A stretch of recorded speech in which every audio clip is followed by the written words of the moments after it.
Hello, everyone. I'm Ralph, a software engineer here at Genesys, and I would like to share in this DevDrop how to use Amazon API Gateway to invoke Genesys Cloud APIs. And this is part 8, API Gateway with Genesys Cloud SDKs. So after discussing how to configure the Genesys Cloud CLI and CXS code with the API Gateway, let's discuss now how to do it with the Genesys Cloud SDKs. So for this demonstration, um, we'll be having the same parameters that you'll be needing. If you haven't watched the last videos, um, you'll be needing these things uh, in order for the SDK to call the API gateway. So the first one is the host name, the second one is port number, then the protocol, the username, the password, if you set the API gateway to have authorization. And then lastly is the gateway path parameters, which you'll be needing uh, if you're authenticating via authorization grants in your SDK, um, particularly the login path, which I have demonstrated when during configuring the Genesys Cloud CLI. So I do hope you have watched that part of the video. So for the Genesys Cloud SDKs, I'll be showing this in the JavaScript SDK. There are two ways for you to do it. The first one is you can set it in your configuration file if you set this up. Um, it could be in the ini format or in the JSON format. You just have to add this one in this particular format in ini and then also in JSON. If you haven't set up the configuration file or don't have any plans in doing this, which is a bit complicated, you can also do it in line. And you can do it while calling the instance of the API client. And there is a command or function called set gateway, where you can set up these things that I've mentioned earlier.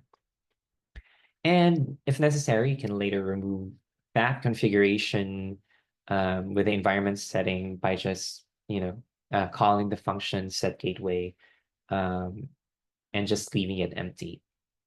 So let's demonstrate this one. So I have created a TypeScript playground on my own for this one, where I create a client and then get the user's details just to show the proof of concept. So in this create client,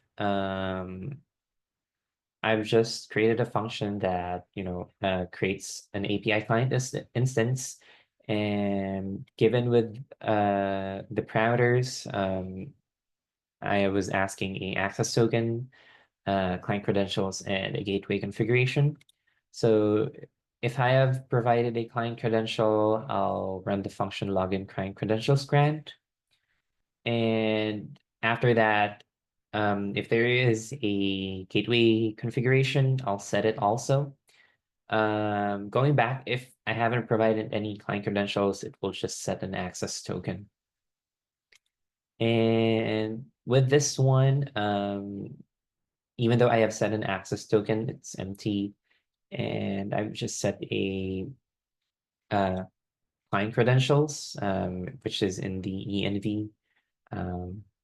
And then I've also set up the gateway configuration. This is the same one that I've been using for the past two demonstrations with the CLI and the CXS code. And we'll be calling the get user details. So I've created a function that creates the user's API from the client and calls the function get user with the provided user ID and just returns or puts the response in the console. So yeah, let's try to run this one by getting the user detail that we've created in the CXS code. Um, so yeah, this is the same ID. So let's get this one, just approve. So I'll paste this one, although it's just the same. So let's save this one and then let's run it. So yeah, it gets the in JSON format the details about the user. So you can see the name and also the department, which we modified on the last part of the video. And we can see here in the logs that I think, yep, it gets the users, the particular user. And as you can see that the SDK calls the API gateway rather than calling the Genesys Cloud API directly. So yeah, that's how easy it is in the JavaScript SDK. You might also check in our developer center on how to do it in other SDKs like Python or Indigo, Java, and other programming language that we support or provided SDKs for. So yeah, that's it for this part of the video. For the next part, I'll be providing some few key takeaways, some tips on managing the API gateway that we have just created. So see you in the next video.